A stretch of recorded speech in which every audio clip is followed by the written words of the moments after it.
Okay, let's go. What's up mga paps? Alam kong na-miss nyo ako dahil ang tagal kong walang upload. So ngayon magluluto ulit tayo. Pero bago yon, maghahasa muna tayo ng ating kutsilyo. Dahil medyo mapurol na to at napakatagal nating hindi nagamit. Mukhang okay na yan. Simulan na natin ang pagbibiyak. Simulan natin sa carrots.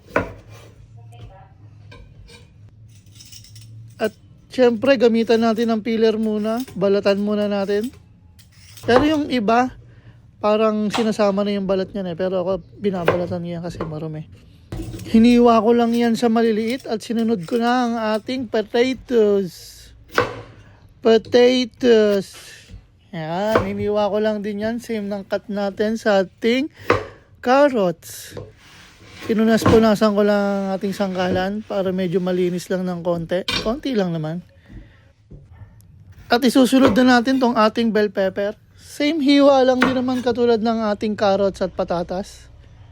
Tinanggal ko lang yung mga buto. At ayan, hugasan na natin ang ating mga gulay. Sama-sama na sila dyan. Hugasan lang natin yan hanggang maputi ang ating tubig. At ayun, apakalupit ng transition. Nakita nyo ba? Ayan na, nagpainit na ako ng kawali dyan.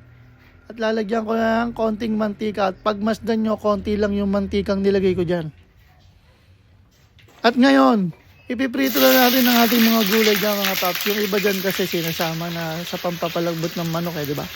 Ako kasi piniprito ko muna yan para manamis-namis ng konti. Ayan, hinalo-halo ko lang yan ng konti. Hanggang sa lumambot lang yan at okay na yan mga paps.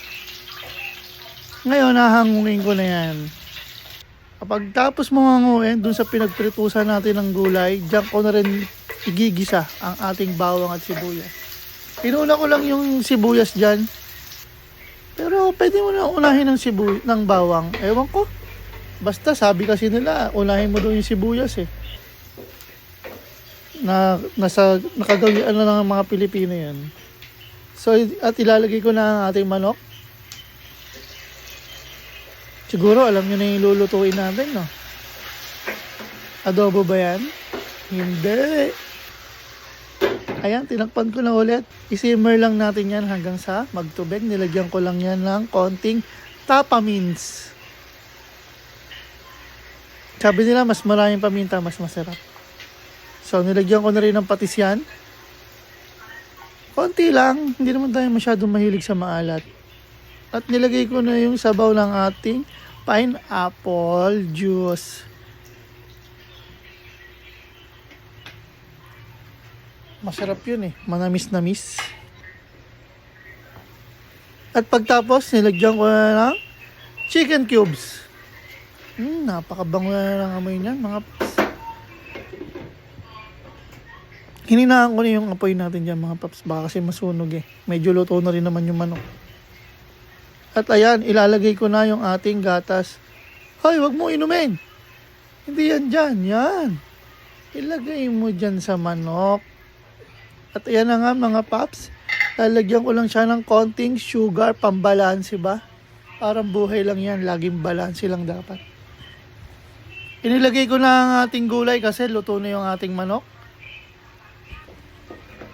At hinalo-halo ko lang yan ng konti. Siguro mga 5 minutes luto na yan. Inilagay ko na rin yung ating pineapple dyan. Siguro ngayon alam nyo na kung ano yan niluluto natin. At ayan na mga paps, nakita nyo na ba? Creamy-creamy na yan. Uy, pogi daw. Kahit hindi. Uy, kumindot pa. At ayan na nga, kumuha na ng mahiwagang kanin.